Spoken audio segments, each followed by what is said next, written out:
We are going to get started in about 60 seconds. I want to give the late people a chance to get in here. You will want to get a notepad. We're going to do a little bit of math later. I don't have a clicker again. I'm new at this, so you're going to see me reaching up a lot to click my laptop. Hope that doesn't bother you guys, but I don't have my helper with me, Jeff Schumacher. He's probably asleep too. But if you guys are tuning in, drop a comment. Just let us know you're here. If you guys are from Engage, we should have a good mix of people at this little, whatever you want to call it, event. I don't know. I'm going to get started. Again, I'm going to figure this out. There we go. So this is the secret science of losing weight for life. I have probably spent well over 10,000 hours studying weight loss and specifically the psychology of eating and psychology of weight loss. And from all those studies, I've been able to kind of simplify the complexity of eating, the psychology of eating, why we tend to overeat, and the things that you can apply in your life to start to get the results that you want. And it's stuff that you don't really hear very often. At least I don't see it being taught very often. I've engaged with a lot of nutritionists, dietitians, people in the health industry, people in the fitness industry. There's not a lot of people talking about the specifics of what we're going to be talking about today. And I think it needs to be delivered in a way that is digestible for everybody. So excuse the pun. But this is what today is all about. At the end of this, I am 100% aiming to get you guys out at 9.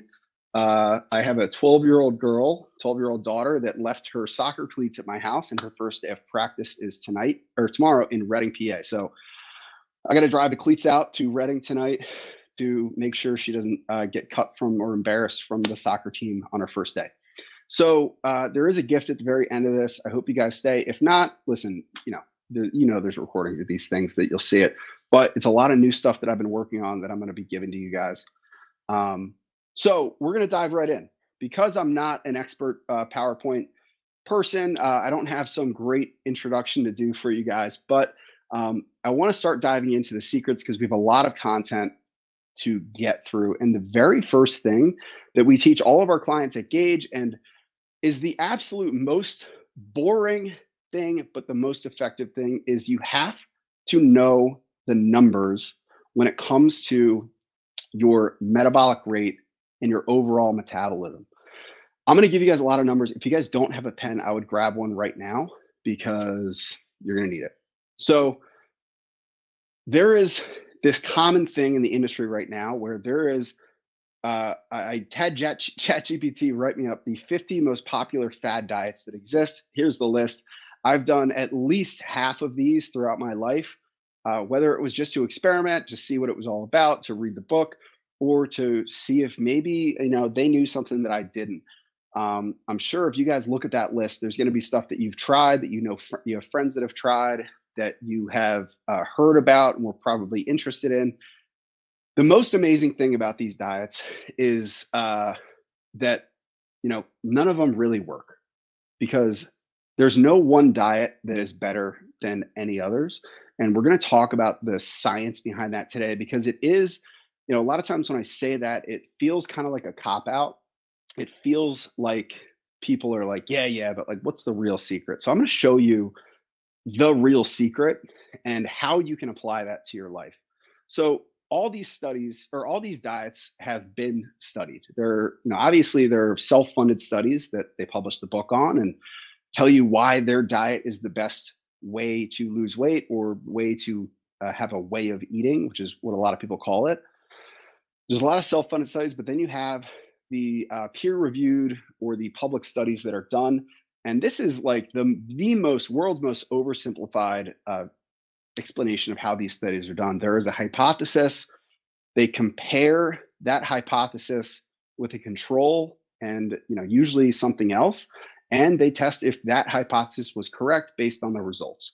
So you see this with intermittent fasting. Is it better to not eat for a portion of the day or days at a time versus eating all day. They do this with high carb or low carb. Are carbs good for you? Are carbs bad for you? Is anything processed really bad for you? Is anything processed really good for you? Should you drink soda? Should you drink not soda? There were studies about carbonated water. And is that really bad for your health? So we're going to talk about it because we talk about this with clients, but a lot of people are still confused. Um, but again, it's just kind of an illustration of what I'm talking about here. These studies are done by taking a hypothesis. I'm using the example of, are carbs good for fat loss or are carbs bad for fat loss? Where they take two groups of people, generally the same, female, male, age, fitness, health history. They try to get these people in the same, realm of life. One, they would say, hey, you're going to go on a really low carb diet. So anywhere of up to like 50 grams of carbs per day. The other group, which would be the carbs are good group, are going to put on a high carb diet. So maybe like 100 plus carbs. And then maybe another group, they just say, like, don't do anything. We're just going to weigh you at the beginning, at the end of this challenge. And the way the studies are typically done is they don't give them any other resources, any other, guidelines. And the only way for this study to be effective is if all of the calories are the same across those people. So they say, you have to eat, group one has to eat zero carbs, group two has to eat over 100 carbs, but neither group can eat more than 1,500 calories or 2,000 calories a day. And they measure their results. And surprisingly, no matter what diet, the results are generally the same when calories and protein are matched. So, for example, if you took a ketogenic diet, which is incredibly low carb, and you took a high carb diet, but they both ate 2,000 calories and they measured them for 8 weeks, as long as the calories are the same, the results are the same. They took a group of intermittent fasters that only ate between 6 p.m. and 10 p.m. And they gave another group that said, eat whenever you want, but neither group can eat more than 2,000 calories. And the results were the exact same. These studies like this have been done with every single diet you could imagine. And they all say the exact same thing. When calories are equal across the board, the results are the same. Now, there are very slight variances. These studies are incredibly difficult to administer because people are not, like, they lie about what they eat, right? You've probably done that. I have done that.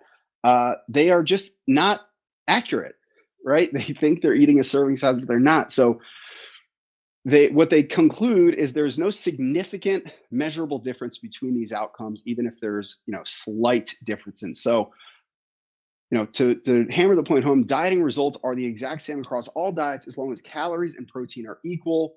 So, the good news and bad news about that, starting with the good news, is you can eat whatever you want.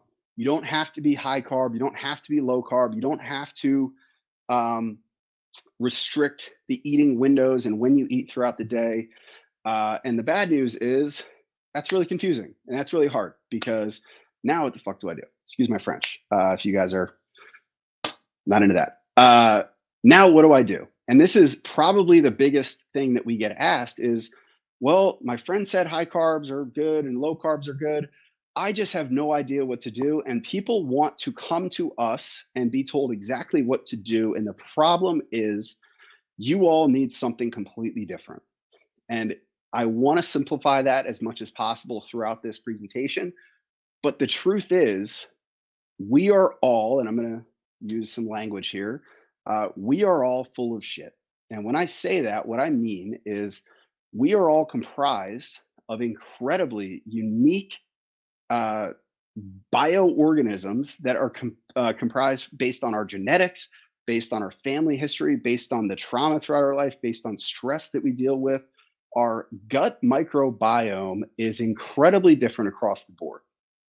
The way we process foods, the way we digest foods is incredibly different. So, two people that were twins separated at birth could eat the exact same diet, Depending on some life circumstances, the results will be different. And I'm sure that is confusing you, um, but I'm going to explain it all to you guys now. So here's the truth. Any diet that says they are the best is typically just trying to sell you more of that diet. What we believe and what we found to be most successful is that flexible dieting is the answer. And I know it's a little bit confusing because I'm using the term diet. When I say flexible dieting, I really just mean a flexible way of eating that doesn't adhere to any dogmatic approach to the way you eat. There are no good foods and there are no bad foods. I am going to tell you how to determine what you should be eating. This is one of the most eye-opening things that I've come across. This was on record, the CFO of Weight Watchers. This was a while ago. I'm sure this guy got fired, but he was talking about the success of the Weight Watchers business, and he said it's successful because 84% of people can't keep the weight off, come back. What most people need is a diet for life that keeps the weight off. That would be bad for business. That is from the CFO of Weight Watchers. Obviously, he's inclined to make as much money for Weight Watchers as possible by designing a system that is built for people to fail because it's built on rules and restrictions, and humans resist and rebel against rules, especially me. So now what? So what do? We don't. You can eat whatever you want, but obviously some people are more successful at this than others. So what is the catch? I want to take you back to this bright-eyed, bushy-tail young man. This was me. I actually just took this over there earlier when I played college baseball for 1.5 years. And the reason I'm sharing this is because it's something that I've been thinking a lot about. Because if you ask me, if anybody on here was an athlete in high school, college, growing up, or even was into sports, um, you typically obsessed about whatever it took to level up in that sport. You typically had some type of number that you were striving towards. So for me, it was my batting average. I was a terrible fielder, I had a horrible arm, but I was a really good hitter. So I knew if I wanted to play in college, I had to excel in my batting average, on base percentage, and stolen bases. Any day of the week, if you stop me and ask me during this period of my life what my batting average was, there is not a second that would go by that I didn't have it ready to go off the top of my head incredibly accurately. Because in baseball, all you need is a 300 or more batting average to be exceptional. So every single game, I would get 3 to 4 at bats, and I would go up and I would say, all I need is 2 hits. Going into every game, and I say, I get 4 at bats, I need 2 hits, and I will be exceptional and I will be able to play at the next level. I've worked with probably close to 10,000 adults in person and virtually over the last 11 years throughout our travels in the industry. And I can tell you without hesitation that after we have hung up our cleats or hung up our bat, none of us take the same approach to our health, probably the most important thing, uh, as we did when we were like obsessed with trying to be the best high school baseball player for whatever reason. Um, and that is something that I would challenge you to start thinking about. What is your number? What is the batting average that is going to help you excel and reach the next level of your health? And this can go any different direction. I opened this presentation with the fact that this is primarily going to be about fat loss. I have other things lined up to do regarding performance and regarding other goals, but what is your number? And that's, where we're going to start today. What's the batting average that there is no uh you can't lie about your batting average. You either got a hit or you didn't. You either stepped up to the box and you sat down on the bench or you made it on base. It's very similar with nutrition. You're either in a caloric deficit or you're not. And if you think you're in a caloric deficit or you're working really hard and you really want to be in a caloric deficit, the results will still show that you're not in a caloric deficit. And it's either because you are eating too many calories or you're not burning quite as many as you thought, whether it's from activity or something in your metabolism. So before I go any further, I do want to make a note. Anybody on this webinar, any of our locations have an in-body scan. If you have not done the in-body scan, I would encourage you to please do that in-body scan. It's free in any of our locations. You can meet one-on-one with any of our coaches. If you're not at the gym, you can email me and I will walk you through the entire in-body review, because we're about to get our hands dirty with some numbers right now. And I, for one, am not a numbers guy. So I don't love numbers, but that's what we're going to talk about. Um, so let's dive in. The reason I bring up the in-body is because the in-body simplifies what we're going to do into like something a lot easier. Um, and this is how. So when you do the in-body, you're going to get a printout. Oh,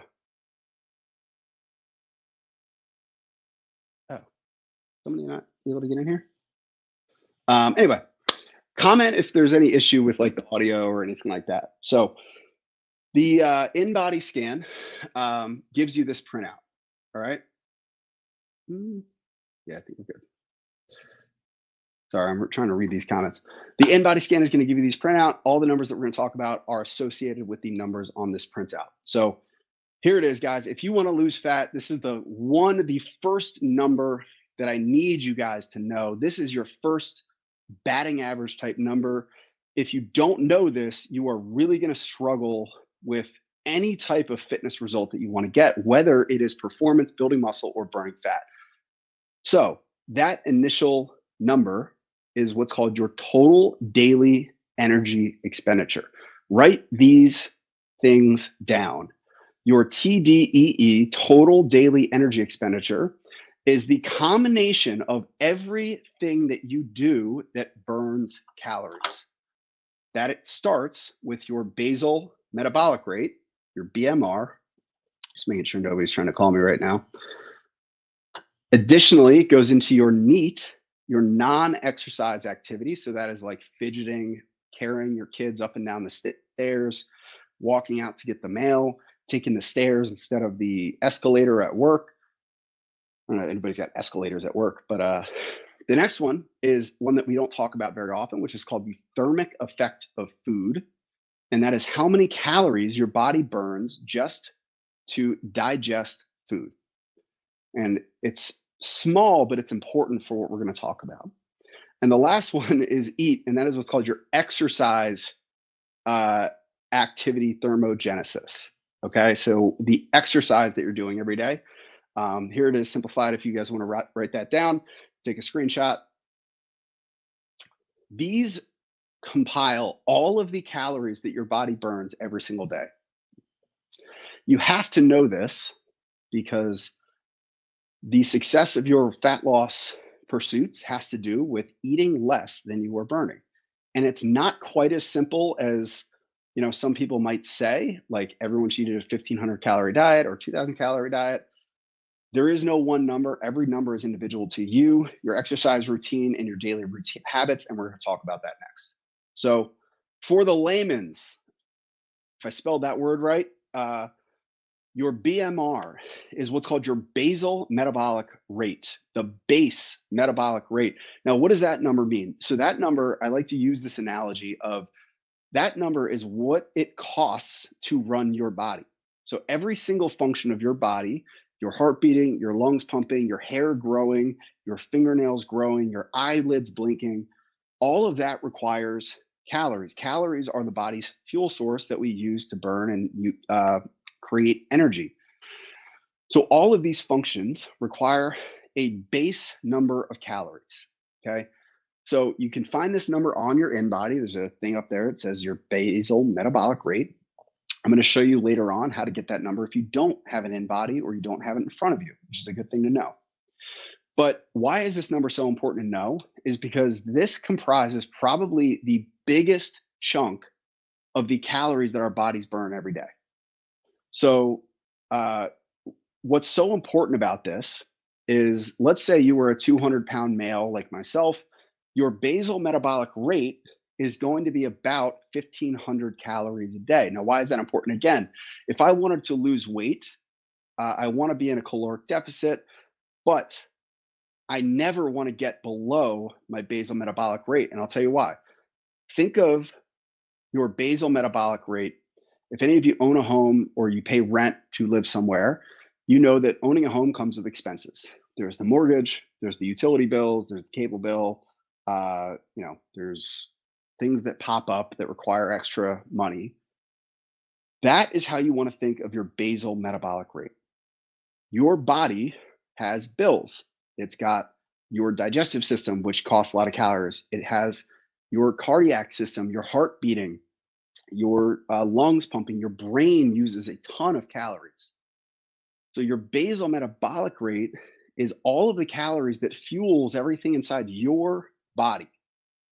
And it's individual for everybody based on how old you are, how tall you are, how much muscle you have.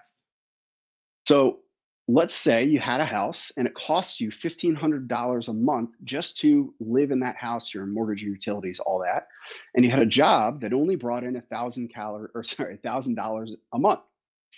If you had a job that brought in 1,000 calories a month, but your house cost $1,500 to run, what would you have to do? You would have to turn the heat off. You'd have to cut the cable. You would have to live in squalor because you can't afford the luxuries of everything the house has to offer. The reason this number is so critically important is because if you don't know it and you are chronically below that number in your intake, your body will shut down non life sustaining function. And what does that mean? If you've ever been on a really low calorie diet, like 1,000 calories for a long period of time, you feel cold all the time. Your hair starts to fall out. You feel tired all the time. You just find yourself not really moving quite as much. You want to sleep more.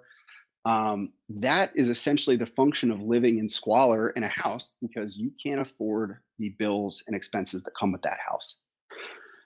So, understanding that number is the first step because whenever you are on a diet, you still never want to go below that number.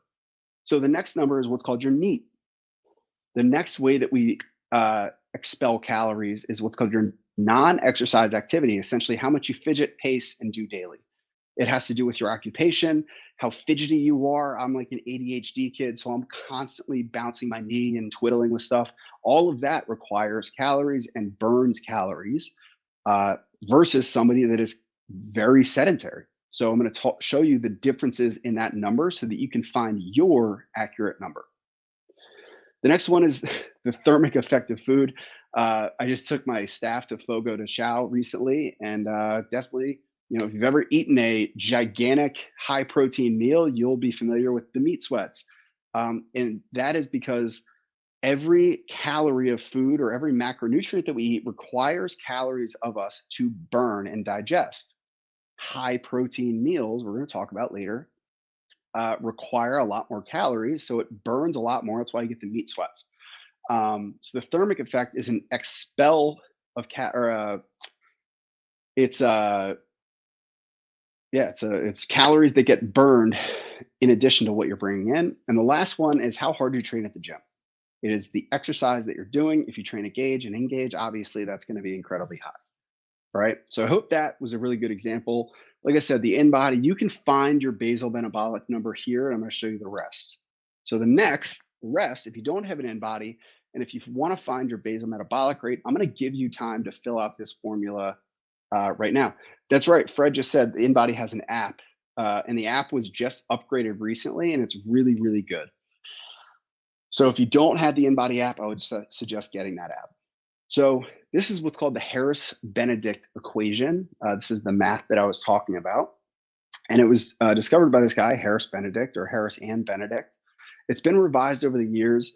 I have fiddled with it to show in pounds instead of kilograms and height in inches versus centimeters because nobody knows what their height is in centimeters. So what I would encourage you to do right now is take out that pen and paper, take out your iPhone, that has a calculator in it. Despite what all of our teachers told us when we were young, we do keep a calculator on us.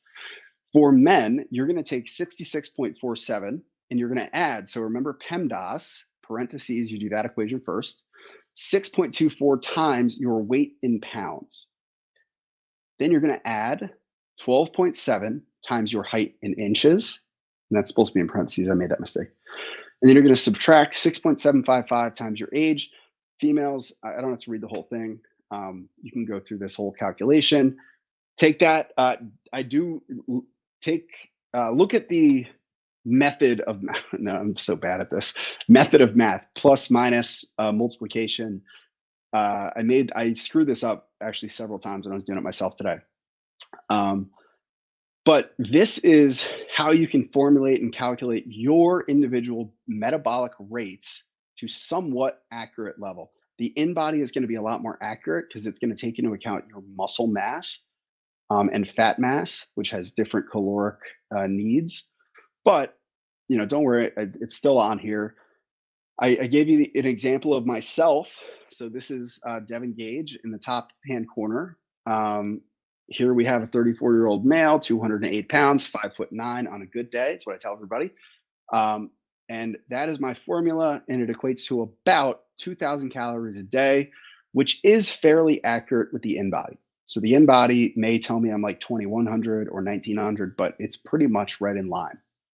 Now, if I was a female and I was a 34-year-old female, 180 pounds, 5'2", which was probably what I would be as a female, I'm not sure. For whatever reason, the starting number is so much higher, 655.1. But punch those numbers in. If I was a female, my number would be about 1,500 calories a day. So remember that total daily energy expenditure number. This is the first number that you're going to look at when it comes to understanding your fat loss journey and what it's going to take to get the best results. So understanding that number is the first part of this. Take a screenshot. I want to make sure we can get through everything. So next, what is your NEAT, your non-exercise activity thermogenesis? This is everything you're doing outside of the gym or just your overall daily activity. So how do you figure this out? This number is it's the one number that can span, it has the biggest span. It can go from, incredibly sedentary, like 200 to 300 calories per day, all the way up to, an incredibly active person, 15 to 2,000 calories a day. So whatever you do for a living, I would look and compare your activity to how many calories that equates to. So if you were incredibly sedentary, if you work a desk job, there's a good chance you're going to be on the lower end of that calorie burn per day. If you are completely sedentary, you would take about 300 to 600 in that NEAT section, and that's going to be your number. If you're something like a retail worker where you're doing a lot of standing around, except selling, neckties to people or whatever, other things fall into the retail category, you're probably going to be a little higher, 800 to 1,000 calories per day. Next, if you're a teacher, stay-at-home parent where you're chasing kids around all day, depending on your activity level doing that, or if you're a server, bartender, working somewhat more active job, maybe you're a personal trainer. You're going to be around 1,100 to 1,400 calories a day. That's the number you're going to put right in there. And then a very active occupation, you're going to be closer to a farmer, manual labor, maybe a moving company, 1,500 plus, and extremely active. I don't imagine we have any coal miners on the call, but you never know. A lot of coal miners living in Ardmore, or a logger. You could be an ice road trucker, a logger. I would, if I were to bet, I would bet our members of Gage and Engage are somewhere in the top 3 to 4 in these categories. So just pull your number if you feel like you're on the higher end because you work at a desk, but maybe you sit on one of those bouncy balls while you're sitting at the desk. Maybe you go to 600, but try to be as accurate. To be honest, I would always try to skew on the lower end because we'll talk about what we eat and how inaccurate it is later. But if you don't have that, take a screenshot so I can keep moving.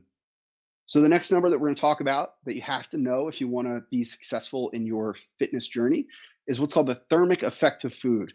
I'll be honest, sometimes we skip this one completely, but I want to touch on it. I don't want to spend a lot of time on it because it's the smallest number out of all of these. The thermic effect of food is essentially when you eat a meal, just digesting that food, going down into your stomach, being broken up along the way, being digested, and becoming waste requires a lot of energy. It requires energy to break it down. It requires energy to convert it into glucose and everything else. So why is it, a factor in here is because certain types of food require a different thermic effect to digest. Notably, protein, which is about 4 calories per gram, requires 20%, 20 to 30% of the total calories consumed to be burned during digestion. So this is why when you go to Fogo de Chao and you eat 500 calories, or sorry, 5,000 calories worth of uh, salted meats, you are going to burn a lot of calories and usually leave a little sweaty. It's such a weird thing. Uh, so, for example, if you eat 100 calories of protein, which is essentially 25 grams, so it's what we would recommend on the low end you should eat in a meal, you're going to burn 25 calories. So, let me do that again. 100 calories of protein ingested is going to burn 25 calories. So, you will have a net gain in like intake, a net intake of 75 calories. So while you think you ate 100 calories, really the net, if you're familiar with like net profit or net revenue, the net profit into your body is going to be about 75 because you've already burned 20 to 30% of that. All right. And this is one of the most important reasons why a high protein diet is so effective for people that want to lose fat. Now, let's compare that to carbs and fats. And one of the reasons that people say carbs are bad is carbs have the same number of calories per gram, but when you eat them, your body does not take as much energy to digest. It digests pretty easily. So it only burns 5 to 10% of every calorie in exchange. So if you eat that 100 grams of carbs, you're only burning 5 to 10. I just rounded and estimated 8 grams. So I hope you're following with that concept. And then fats, almost zero thermic effective food with fats. So for 100 grams of fat, almost 0 to 3% are going to be calories are going to be burned in the digestion of fat. So carbs and fats get a really bad reputation because the body processes them incredibly easily, typically, and fats have a much higher calorie per gram. So 50 grams of fat is going to have, God, why did I use that number? I don't even know, the 450 calories, where 50 grams of protein is going to be 200 calories. All right. Um, Yes. So frat grams are grams. So when something is listed, Fred asked, are liquid grams of protein in a shake the same thing as grams of protein in a solid like a steak? For the most part, we'll talk about one of the next things that we talk about is going to address something like that. Um, and just to touch on that, high protein diets are ideal for weight loss because you burn calories while eating them. But Fred, just to address your question, whatever you read on the label, it should be pretty accurate towards what you're getting. The thing you want to consider is the calorie balance of how much fat is in the steak and how many calories you're getting. And it's kind of in line with what we're going to talk about. So the last one is your exercise activity, essentially how much you burn when you're working out. So any gauge strength training or engage workout, you're going to burn anywhere from 300 to 700 calories per workout, depending on your fitness level, size, age, how much muscle mass you have, how hard you're working. Any cardio specific, like running, cycling, like really, just steady state cardio workout, anywhere from 300 to 700 calories. And weightlifting alone burns about 150 to 300 calories. So think like the guys that are kind of casually lifting weights and doing that for about an hour. I want a disclaimer here. Do not feel any type of way by these numbers. I'm adding these numbers because they're necessary for the calculation. These numbers are incredibly misleading. And I say that because weightlifting alone in the hour that you're training is not going to burn very many calories. But one of the biggest drivers of an improvement in metabolic rate, your basal metabolic rate, is muscle mass, which also helps you burn more calories from NEAT because you're more active and you can climb more stairs and you can pick things up and move more. So every one of these, and I put a little note there, uh, the rule of thumb is that cardio is incredibly high, has a really high caloric output during the time of activity, but there's not a lot of lasting effect. Once you're done, your body kind of just goes back to normal for the most part. When you do a heavy weightlifting session, when you train really hard in like a hit class or functional strength training session, you're going to have what's called the post exercise oxygen consumption, where your body is like recovering from all of that, and that requires a lot more calories to be consumed over the long run. Okay. So just take note, if you feel like you're the hardest worker in the room, you're going to skew towards the low end. If you feel like you're just skating by, you're going to be on the lower end. So this is it. Let's get to the bottom of your number, guys. Um, so we talked about each one of these. Hopefully, you guys were taking notes. And I want to have a caveat before we dive into the final exercise activity number. All right. Because it's not that simple, because you're not exercising every day. So the question we get asked all the time is, well, if I have this number of how much I'm burning, what about days that I don't work out? Or what about the days when I work out really hard? How do I know what to eat? Should I eat more on those days? Should I eat less? You can. I would not suggest you do that.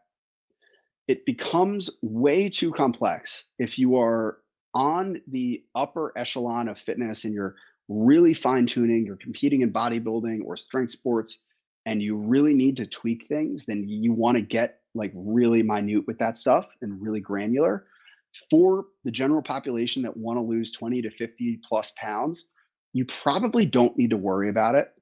And here's the simple calculation: you essentially want to take the average number of calories that you burn. So if you go to Gauge and you burn 450, why am I using these not round numbers? 500 calories. It's pathetic that I can't even do that simple math. If you burn 500 calories every time you work out at Gauge or in Gauge, and you go 3 days a week, you're going to divide that by seven. So 1500 divided by seven is about 214, because you want to maintain a pretty consistent diet and approach to your eating in order to be successful. If there's too much variance, you're going to really struggle to stay focused. So whatever you found to be your average, or whatever you decided to put as your how many calories you burn in the gym, you're going to take that by how many workouts you honestly do per week, and you're going to divide that by seven. That's the number that you're going to put there, because that's going to give you something that you can strive for every day. And yes, when you don't work out, that 214 is not in your expenditure. When you do work out, it will be there, but the goal is that this number is going to be able to keep you going and steady. Um, so Shannon asks what you should put in Gauge or Engage for your in your Apple Watch or any fitness tracker, hit sessions or weightlifting, because it's going to measure your heart rate throughout that. So if you tell it you're lifting weights and it measures your heart rate, it's going to be like, oh wow, this is a real like training session. Hope that makes sense. So this is a roundabout number, just numbers that I kind of pulled up. But if you were 1800 basal metabolic rate, your NEAT was 500, meaning you're moderately active throughout the day, or maybe you've got a upper tier of sedentary job. You are burning about 40 calories from the thermic effect of food, meaning you eat 100 grams of protein, and your thermic or your exercise calories on average are 214. This means that every day you're burning 2,540, 54 calories a day. So think about that. You are burning 2,554 calories a day. This applies to most females, maybe a little bit lower. And when I tell people this and when I do this math, their like head usually explodes, because I say, if you eat less than 2,500 calories a day, you will lose weight. And they're like, well, that's impossible, because I've never eaten more than 1,500 calories a day and I've never lost weight. We're going to talk about that. The truth is, the numbers typically don't lie. Uh, there's a lot of reasons that we can't get into every single one of them, but unless there is a real metabolic issue where your basal metabolic rate is not functioning the way it should be, these numbers should be accurate. Now, how do you tweak these numbers in your favor? Your basal metabolic rate, there's very, very little you can do to see results really fast. There's just not much you can do. You can build muscle, but really your basal metabolic rate doesn't change. So don't even worry about it. It is what it is until you've gained or lost a significant amount of weight. The thermic effect of food is also going to be pretty fixed because you're trying to eat a similar amount of calories every day. So, in essence, your thermic effect of food is not going to change very often. And finally, your NEAT and your EAT, your exercise and your non exercise calories, are the biggest swinging doors that you can swing. Because if you walk more, if you take the stairs, if you park further away, maybe you pick up a construction job on your weekends, you can add a significant amount of calories burned every day. There's very little that will have an impact quite as much as your non exercise activity, even your exercise activity. And I'm going to touch on that in a sec. Your non exercise activity is the most variable number in this formula and the one that you can get the most out of. This is why you see people walking standing desks or treadmill walking desks that try to get 10,000 steps, is because this number can be incredibly elevated based on not a ton of effort. Now, your exercise activity, you may think that if I just work out really, really, really hard every day, 7 days a week, that number will go up. But what they have found, because they've taken and talked to people like that or done studies, is that our bodies essentially adjust for like the crazy over exercisers. It essentially self regulates overdoing our exercise activity by either making us get sick, uh, getting injured and being laid up on the couch, or just being so your nervous system just being so tired that your NEAT is incredibly wiped out. So you hit the gym 7 days a week, you absolutely crush yourself, you burn that extra, 300-400 calories every day in the gym. But outside of the gym, that number that can be incredibly elevated in your NEAT based on fidgeting and walking more and all that is wiped out because you are wiped out. You no longer fidget, you no longer walk to your car, you can barely get off the toilet. That is how your body kind of self regulates. So, really, you want to notch up your training to the point that it doesn't affect your daily activity. And this is why more is not better. This is why a lot of our training programs, we don't allow people to come 2 hours a day or 6 days a week because we know that maybe psychologically you need it, but it will not be effective in the long run. So, taking into account your training routine, let's talk about that real quick and the tweaks that you can make. Here's essentially what it might look like if you trained 2 days a week, 3 days a week, or 4 days a week.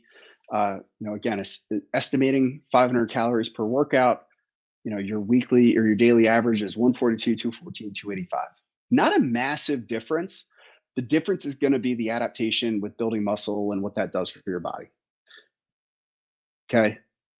I wanted to include these numbers just so you had like some more context, especially if for your own training routine. You can, level up your training routine, right? If you're coming 2 days a week, doing 3 days a week is going to help, uh, unless you feel that 3 days a week is going to leave you like crippled or having overdone it and on the couch, right? Any of our good trainers probably wouldn't let that happen anyway. So if TDEE, total day energy expenditure, is what we burn, uh, weight loss happens when we eat less than we burn, right? If we burn 2,500 calories a day or 3,000 calories, I got these numbers mixed up. Sorry. If we are burning 3,000 calories and we're eating 2,500 calories, you'll be in a deficit of 500. 500 calorie deficit is is a really, really good weight loss goal. It's going to make measurable progress really fast without overdoing it, without starving yourself. Again, you're going to think this is way too high. Telling you it's not. Whatever your total daily energy expenditure number is, taking about 5 to maybe 800 off of that number is where you want to put yourself in terms of your daily calories. That is how you identify the first most important number here, which is your calorie goal. I'm going to say it again one more time. My calorie goal is to take my calories burned minus 500, and that is how many calories I want to eat every day. Again, I must have overlooked this when I was putting this together last night. Numbers got mixed up. All right. If you guys didn't follow that, let me know and I'll answer that for you. Now, when you are in a calorie deficit, you will lose weight. You will lose weight. We don't just want to lose weight, because losing weight is not necessarily the healthiest thing. You can sit in a sauna to lose weight. You could get amputated to lose weight. A lot of ways to lose weight. Really, ideally, we want to be losing fat. So how do we make sure we lose fat? The first thing is we have to be in a calorie deficit to lose fat. But to make absolutely sure that we're losing fat, we need to be eating more protein. Every single study that showed when they tracked all different diets and compared the results of every single different diet showed that when calories and protein were equated, the results were the same. When protein was not accounted for or not equated, the lower protein individuals ended up losing less fat because they were not having enough protein in their diet to rebuild their muscle. And we're going to talk a little bit about that. So if you leave right after this, actually, this is longer than I thought it was going to take. If you leave after this call and you walk away with just this, you will be incredibly successful as you go forward. Calories and protein are the only two numbers that matter when it comes to losing fat. If your calories are in a deficit from your total daily expenditure, you will lose weight. And if your protein is high enough, you will maintain muscle and you will lose fat from that weight that you're losing. This is what we have seen become incredibly successful with our clients. This is what the data shows. This is what the science really shows. And the evidence shows that every single diet that you've been sold with that long list that I posted earlier, every single one of those diets is only doing this exact thing, but they're charging you and naming it something different. All this is balancing your calories and getting higher amounts of protein in your diet. That is the number one secret to fat loss. Now, there's a reason this is not over, because I haven't told you your protein number, but there's a reason that it is not over, because it would be so nice if it was just that easy. If I just said, hey, Fred, here it is, 1,800 calories, 150 grams of protein, you're good, man. And unfortunately, that's the way a lot of nutritionists act. Like we're not human and we can just look at, tasty cakes and not want to eat them and not blow out our calories eating pizza and drinking beer. It would be great if it was that easy, but it's not. And we're going to talk about how to overcome some of that. So how do you identify your protein goal? This one is very, very simple. If you have an in-body scan, you're going to take 1 gram per pound of your lean body mass. Again, this is a fat loss focus. If you want to build muscle, then you would want to go higher, 1.5 to 2 grams per pound of lean body mass. If you don't have an in-body and you're doing this on your own, then you'll essentially take 1 gram per pound of your goal weight. So if I was 200 pounds, I wanted to be 175, I would take 175 and I would take 175 grams of protein is my goal every day. And if I followed a diet where I was in that 500 calorie deficit and had 175 grams of protein, I would look great. And that's where you can find your lean body mass number right there on your in-body. Oh, there's a repeat there. So just to sum this one hack up, is your calories burned minus 500 is your calorie goal plus your protein goal. If you just focus on those two things, you will be successful. And you may be asking, what about carbs? What about fats? It doesn't matter because carbs and fats have calories. And as long as you don't go over that calorie ceiling, you will not gain weight. So, this is why I say there is no one diet that fits all because if you like carbs, you can eat more carbs. But if when you eat carbs, you overeat carbs, you should scale it back, but it's all individual. So I said earlier, you can come in to any one of our locations and use the InBody scan. It's calibrated off of the DEXA scan, which is the device you see in hospitals. They've done tons of studies. No, it's not perfect. Yes, there's variance, but it is accurate if you do it on a consistent basis with consistent factors like the time of day and how much you've eaten every day. So email us if you want to do a free InBody scan. So if we're playing the game of changing our body fat, that is how you win the game. You win the game, the way you score points and you win is by hitting those numbers every single day, knowing your calorie numbers, knowing your protein, and you do it every single day. But you've got an opponent. So we have to know what we're up against and why it's not that simple that, yeah, why don't we just eat 1,800 calories a day and just be robots and never have cravings ever. So there are three things that are probably the most powerful things pulling up against us. And these mostly psychological, but physiological as well, um, things are used by people that want to sell us foods to overeat so they can sell us more foods. Um, but really, the key to this and the world's most successful way of eating or dietary approach is this: it is all about managing your hunger. And to do that, we have to overcome these three factors. There are three physiological and psychological things that happen with certain foods. And every single snack company in the world, Nabisco, I don't even know what the other one, Dannon, all these snack companies, the companies that sell us Doritos and Oreos and Hers potato chips, as nice as a family they are in Pennsylvania, they have a team of scientists, and I'm not exaggerating when I say this. They have a team of food scientists that sit around a table and probably have an evil cackle and talk about how they can get people to want to eat more foods without realizing. And they do this in three ways. The first one is what's called vanishing caloric density. So, what that means is that every time we eat food that sort of dissolves in our mouths, think cheese puffs, think certain types of potato chips, cotton candy, ice cream, there is a trick that our brains are, it basically tricks our brains into thinking we're not actually absorbing calories. And this is it's a psychological thing that they've discovered that encourages overconsumption. So that is why you see cheese balls and cheese curls and Fritos and Pringles all over the grocery stores. These are the biggest culprits that they found that have these vanishing caloric density traits to them.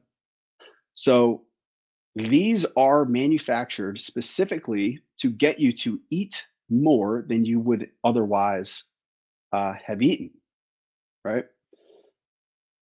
Put those in your back pocket is when we talk about the dirty dozen of these are the foods that you want to avoid. If anything else, as like an FU to those scientists sitting around a table trying to get you to spend more money and eat more food. So that is vanishing caloric density. That is the first opponent that we're up against. Now, here's the next one. The next one is something called sensory specific satiety. And here's the background. We've evolved over the years from very primitive beings where there weren't grocery stores and Wawas and fast food restaurants. And it was hard to get food. We would have to go out and forage and hunt for food. And we were wired to not want to overeat a very specific food. Let's say we came across a strawberry bush, which looked very different back then. And we were like, wow, this is great. And we started eating strawberries. Our brain would signal satiety because it's like, hey, we actually need to go find something else because these only have a certain amount of nutrients in them. And if you binge ate strawberries, you would be so full that you didn't eat the next thing, which probably had other micronutrients or whatever that you needed to survive. So this was a primal mechanism for us so that we didn't starve or put ourselves into a nutrition deficiency. So this is a primal psychological mechanism that, again, these companies have hacked. What the hell is Cool Ranch? Because what they have done is they have designed their foods very, very specifically to have a incredibly unique and novel sensory experience. And it has to do with the crunch that the foods have, the time and the mouth feel of them, the sensory experience of the flavors, where one flavor hits and then another one kicks in later, the unique and novel combination of flavors. All of these are, a few examples. I'll be honest, this is everything on the shelves. Absolutely everything that you buy in a store. People have invested millions of dollars to know exactly how long this thing should stay in your mouth before it melts and dissolves, and how crunchy that crunch should be. There's a lot of research that goes into this just to get you to eat more without realizing it. And the way this works is, usually if you ate one food for 500 calories, your brain would be like, hey, dude, chill out. Let's go find something else to get other nutrients. These have tricked your brain into overriding that sensation of fullness because it's telling you, hey, uh, there's all these flavors, so this must be good. We're probably getting all these other nutrients. It's crunchy and it's soft. It's sweet and it's salty. It has hacked our primal mechanism towards elongating our lives, which is no good. And here's the last one. This is probably the biggest one. It's what is called the bliss point, which is the industry term in the snack industry for the perfect combination of salt, sugar, fat, and the sensory feel to make our foods hijack our brain, which leads to what's called a hyper palatable food. Everything that we binge eat, everything that we overconsume is what's considered a hyper palatable food. And it's things that have combined all of the world's the sugars and fats have created the perfect storm of dopamine and hormones in our brain that want us to eat more. I will not use the word food addiction. It's a very contentious point, but it is as close to addiction as you can get without being a narcotic because it has a very similar signal to the brain to saying, I need to eat more of this because it's been made hyper palatable and it's very specific. And here are the culprits: McDonald's, Coca Cola, companies like Oreo. They have developed the perfect combination of fats, sugars, carbohydrates, and sweet, salty, all of that, and mouthfeel to make their foods hyper palatable. And this is why the companies with more money typically sell more foods because they can invest in tweaking their product to be absolutely perfect for overconsumption. These people, I'm not a hater because I don't, and we'll talk about this later, but if anything else, limit these foods so that you don't, give them the satisfaction of them winning at the game that they're trying to play against you. Now, as we lead into my next hacking hunger, this is, we've talked about knowing your numbers. We've talked about knowing what you're up against. We talked about the numbers not being enough because at the end of the day, we will never be able to outthink our urges. We will never be able to outthink, I'm really hungry, or I had a bad day, I want ice cream. So we have to find ways to hack it. And the first thing that I want to tell you guys is hunger is typically a liar. And I'm going to use the word hunger as kind of a catch all, but the truth is there's a difference between hunger and appetite. And hunger is your body's need for food. Appetite is the feeling we feel when we think we need food. Appetite is not hunger, and hunger or appetite is typically a liar because we don't actually need to eat. How many times have you felt hungry when you've already eaten a hell of a lot that day? That is not a need for calories and sustenance in your body. That is simply an appetite for whatever reason.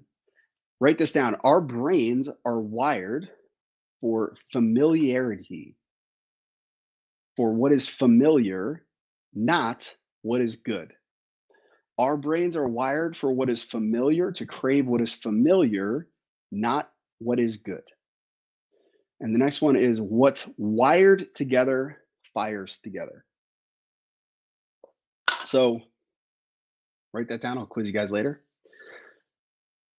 What this means is the feeling of hunger, that feeling of hunger and appetite that we get is most often, especially if we are overweight or over fat, if we are over fat, carrying too much fat, it is often because we are familiar with eating that many calories, or we are familiar with eating the foods that are in front of us.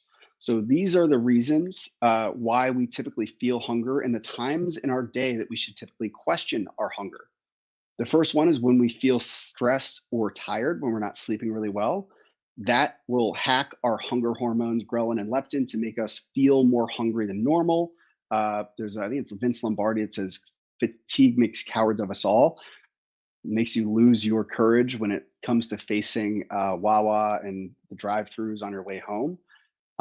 Next is when it's familiar. When you walk into your parents' house on Christmas Day and they're cooking your favorite meal and you immediately get hungry. That is not hunger, that is familiarity, and that is appetite. But you should question and think about what is real versus what is familiar. And the last thing is, I had a great mentor tell me he never likes telling people to do stuff that is easy, because you're only doing it because it's easy. Whenever you're eating food just because it's there, you should immediately start thinking about, am I really hungry, or is it just available? Usually when it's just available, it's usually not the best thing you should be eating. So how do we hack this? We hack this with what's called the satiety index. If I could give one diet, if I had to give one diet and one approach that was more effective or most effective of all, it would be the high satiety diet. And it is eating foods that are above like 100 to 150 on the satiety scale. So if you guys can't see this, you just Google it. It's there. That includes fish, red meat, chicken. Potatoes are one of the highest high satiety foods that you can eat. Potatoes without butter, without salt. Brown pastas and popcorn is considered one of the most high satiety foods that you can eat. I have this resource. This is one of the gifts that I'm going to give to you. I'm going to send you guys the list of the 20 most satiating foods that you can eat. What you want to think about is these are broken into categories: protein, carbs, fats, and whatever else. When you eat protein, carbs, fats, veggies, you want to be eating on the highest satiety end of the spectrum, because this is going to hack hunger and get you to eat less. So if we were to wrap up my entire outlook on dieting, I would say if you eat highly satiating foods, you will be very successful in your dieting approach, because you just won't be hungry. And there's a lot of reasons for this. And I messed up this slide too. Man, I was tired when I was putting this together. If you were going to follow a high satiety diet, this is what it would look like. Here's a sample: breakfast, lunch, and dinner. The dinner is not chopped salad. The dinner was a chicken dinner. Just take a screenshot of that and I'll send it out as well. It's part of our gifts. So how do we hack our hunger? Prioritize protein. Protein being the building block of muscle. If you want to hack your hunger and never crave sugary, high caloric foods, then you should prioritize protein, which means two things. It means eat protein at every meal, and eat protein first. If you eat protein first, you will feel full faster and eat less overall. There's a lot of research. I don't remember what the study was done with, but They took two people and they put them with a meal that had a protein portion as well as a carb portion. They told one person to eat the carb first, one person to eat the protein first. The people that ate the protein first ate less overall because the protein filled them up. So if you were going into any meal, no matter what it is, if you eat the vegetables and protein first, you will eat less. So this is a way to auto regulate your calories intake and what you're eating without even trying. So um, why is protein important? We talked about the effects of exercise. I'm not going to get too into this, but your muscles are made up of different types of proteins, and proteins that you intake are kind of like construction workers that go to work and repair broken muscle fibers. So when we work out, we don't have enough protein in our body. Those guys can't go to work. So if you don't have enough protein in your body, like we talked about, you can lose weight, but you're going to be tearing down muscle mass and losing a lot of muscle uh, as you kind of go through your training routine. The pathetically low minimum daily protein by the RDA, or the recommended daily allowance, is 45 to 55 grams of protein. If you want to be average, but I'm looking at the participants and I don't see many average people. So if you want to be average, you'll eat 45 grams of protein per day. If you want to be great, you'll eat the amount of protein that we talked about earlier, which is about 1 gram per pound of lean body mass, or 1 gram per pound of your goal weight. The last thing about protein here is protein is like black for fashion. It just makes you leaner because it's going to make you feel full and eat less. It's going to help you build muscle, which allows you to train harder and recover faster and train more often. So every number that we talked about in that basal metabolic rate calculation is affected by protein, because your NEAT will be higher because you'll have more strength to go about your life. You will be able to work out harder and work out more often, and your intake will be less because you will feel full often. And these are the effects of protein. The reasons, I'm going to run through these really quick. It affects your hormones. Ghrelin being raised means that you are going to be feeling less hungry. Leptin decreasing means you're going to want to eat less. Sorry, those are flipped too. I don't know what I was thinking. Ghrelin being lower, leptin being higher is what you want. Next is it's a very slow digesting food, so your stomach takes a long time to empty it, meaning it's not going to trigger the feeling of hunger. It also regulates your blood sugar better than any other food, so you're not going to have these spikes in blood sugar that cause you to feel hungry. And the last thing is it's got a high thermic effect, so it's going to help you burn a ton of calories. So that's another reason why protein is incredibly important. We're getting into the last portion here, guys. Thanks for bearing with me. I've talked about my most controversial opinion in fitness, and I'm ready to finally reveal it. And I've been struggling to figure out how to put this together because I don't want to scare anybody off, or people think that I'm an absolute Looney Tune. But here it is. I was reading a news article about McDonald's, and McDonald's has gotten an incredibly bad and, in my opinion, unfair reputation for having purely garbage food, that the food being absolutely terrible in itself.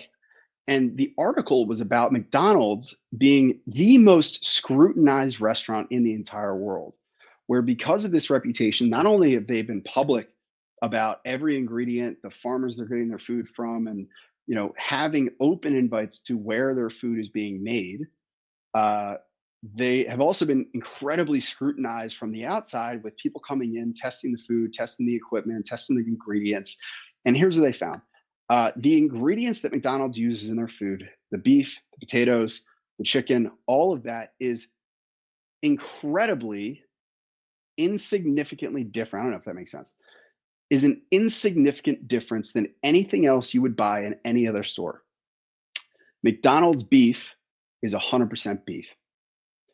Their potatoes are from family owned farms. I don't know if that's true, but it was something like that. The chicken nuggets used to be that weird stuff, not in about 30 years. Why am I saying this? Because the last point that I want you guys to take home is this. We've talked about the numbers, we've talked about hacking hunger, but the real truth behind a long term successful diet is to not believe everything you think. And it is not to fall victim to propaganda about demonizing certain foods, about certain foods being bad, certain foods being good. There is almost nothing wrong with the quality of McDonald's compared to anything else you're going to find in a grocery store freezer at most restaurants in Westchester, in restaurants in any town. I'm not saying it's healthy. It's not healthy. It does not align with most people's fat loss goals, but it's not the food's fault. There are a lot of reasons that McDonald's is not healthy for you, and you should not eat McDonald's. It's not the quality of the food. And we're going to talk about that in a minute. There are three reasons that McDonald's is bad for you. The first one being they have developed with billions of dollars of research the most hyper palatable foods in the world.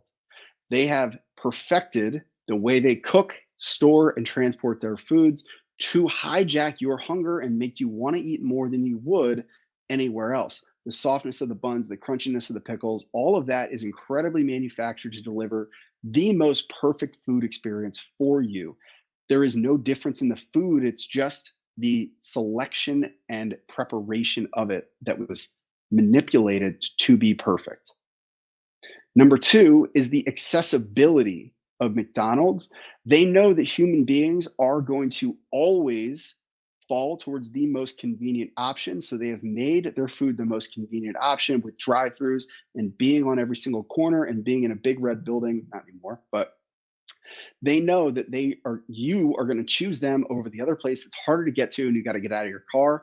And number three, they've made the economical decision so easy to over consume because they know that if they package and price their food in a certain way, you're going to buy more of it than you would otherwise or anywhere else.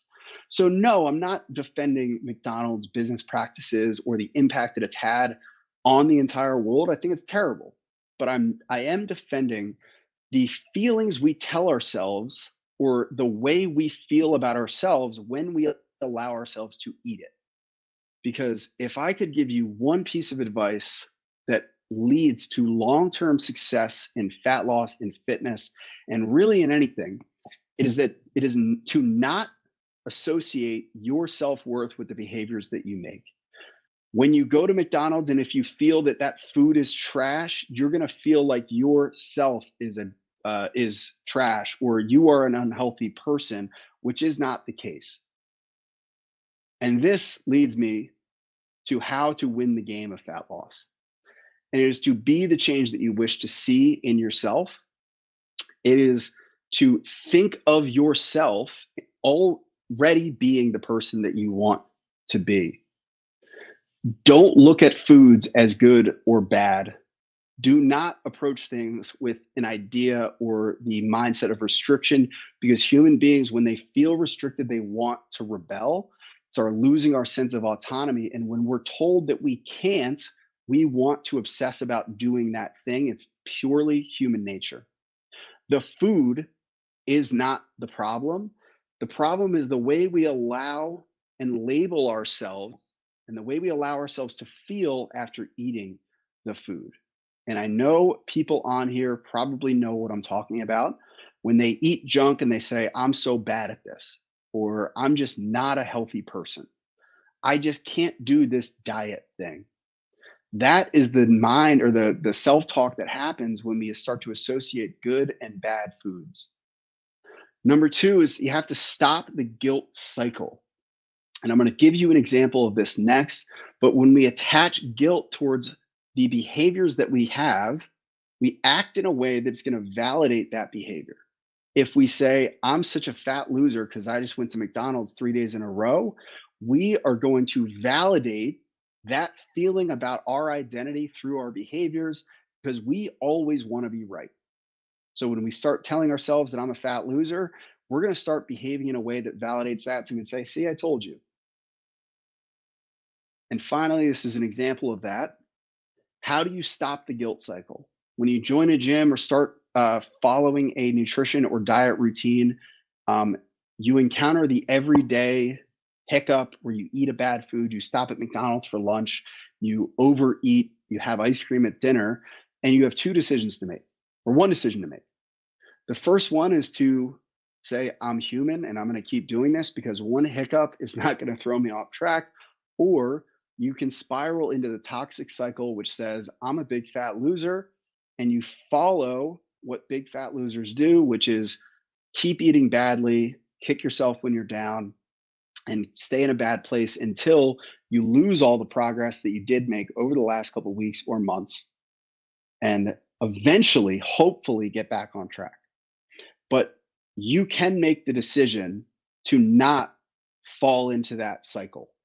And that is what I'm telling you is the secret to long-term success is to remind yourself that you didn't get over fat in one binge meal and you're not going to lose the success that you've had in one binge meal. And when you approach it with that mindset that no foods are bad and that you have enough self-love and appreciation for your efforts that you're not going to let yourself fall into that toxic cycle, you will remain in the healthy happy health cycle as opposed to the toxic health cycle that is going to lead to long-term changes to your health. It all starts in your brains, and I did not start with this because I probably would have lost you. This is the secret to long-term health. And I will finish with this. We all have a thermostat for the level of success that we will allow ourselves to have in health, in fitness, in our careers, in our families, in our happiness, in our fulfillment. And it's based on a series of stories that we've told ourselves throughout our lives. It's based on things that were said to us as kids, things that they said, you are fat, you are a loser, you are no good, you're no good at sports, you're no good at whatever. Those you are's turn into I ams. And I am becomes your identity. And your identity is what that thermostat gets set to. And when our thermostat is set below what our goal is, we will always regulate ourselves and our behaviors to match that number. So when we start doing better and the temperature goes higher than that thermostat, what's going to happen? The air is going to kick on. It's going to bring you right back down based with binge eating, with self-sabotage, with anything else that people do to sabotage their success, because all of our success has to do with the belief that we have in ourselves and our self-worth. When we fall too far below that, we will pick ourselves up enough to match the number that is on that thermostat. Now, this thermostat number is set based on stories. And the best thing about stories is that stories are written by you and they can be rewritten by you. It's not easy. It does take work. But if you don't rewrite your story, you will always be stuck in the cycle of over functioning and self sabotage to keep you at the limit of your self belief. If you want long term success in fat loss, in fitness, in overall health, the work that you need to do is you need to know the numbers, you need to know what opponent you're facing, but you also have to believe in yourself that your behaviors and your actions from the past do not define you, and you are worth more and you are worth what you want to accomplish. So, with that being said, you have the opportunity to rewrite that story. I know it's late, but I would start now. So, for anybody that stayed on, I will be sending out some prompts, some things for you guys to think about.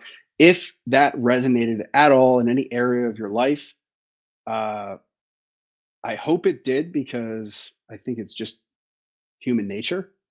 Some things for you to think about, as well as some gifts I have for you guys. I've been working really hard to develop some new resources and tools to share with all of you guys. The people that join me tonight are going to have first access.